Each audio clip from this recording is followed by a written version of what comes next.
The Man Who Shot Liberty Valance, next on 45s.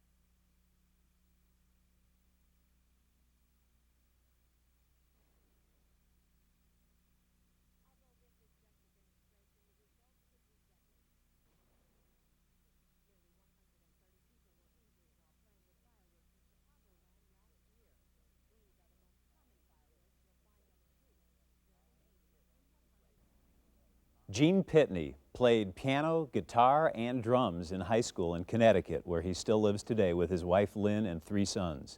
He studied electronics in college and felt at home in recording studios of the 60s, playing and overdubbing every instrument and multi-tracking his vocals.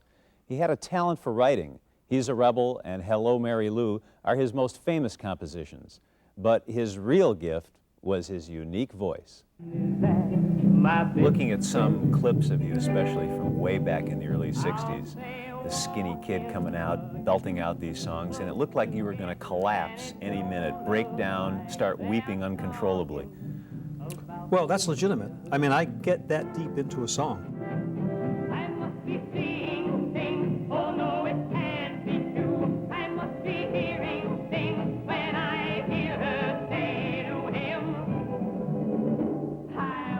I really did, where I'm spent. I still am now.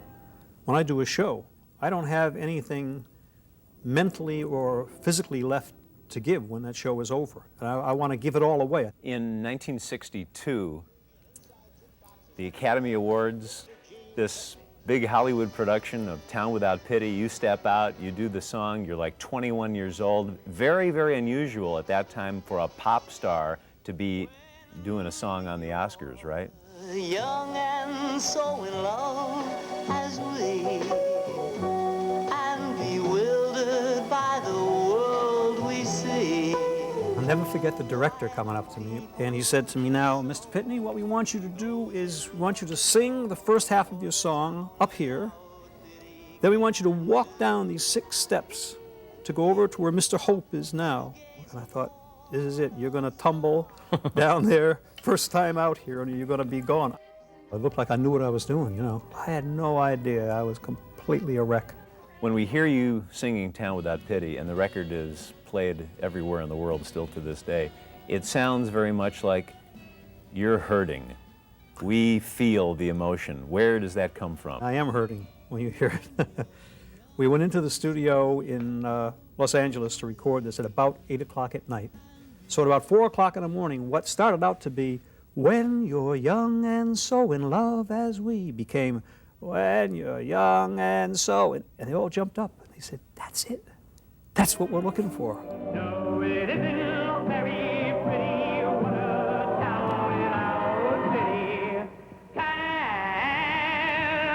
you?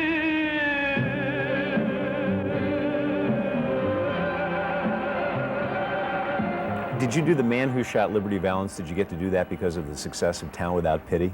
Absolutely. Town Without Pity, because it made the film a success. We were inundated with scores from films that were being sent in.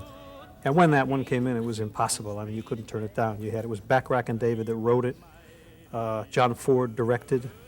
Jimmy Stewart, Lee Marvin, and John Wayne in the film. I mean, pretty heavy-duty stuff. The man who shot Liberty Valance, he shot Liberty Valance. He was the bravest of them all.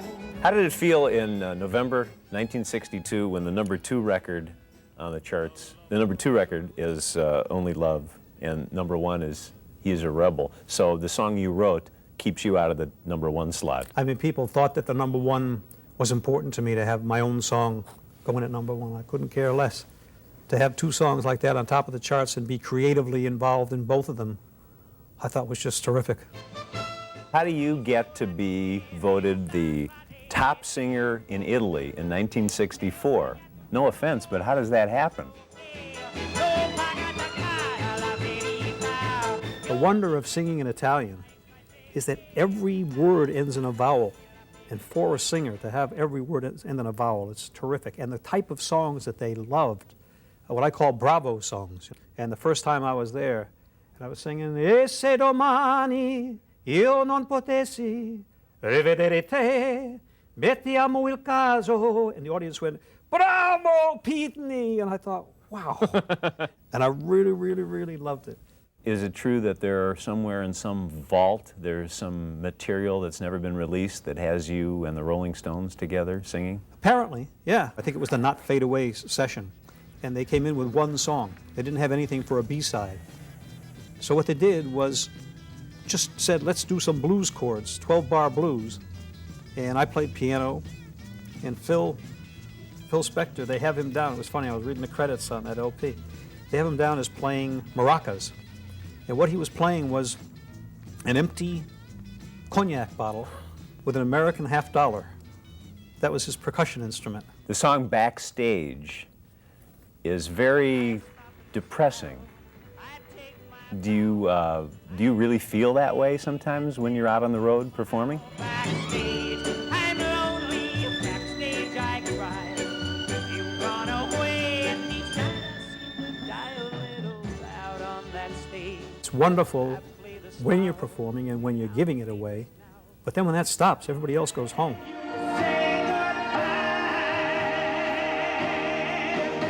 Why, with all of your worldwide popularity for 30 years, you're a big overseas concert draw, and in this country, your records are on the radio all the time, and we never see you interviewed, ever, anywhere, anytime? There's this one book that was out, like a Where Are They Now type thing, and it said, Gene is a recluse, so who's going to call me to talk?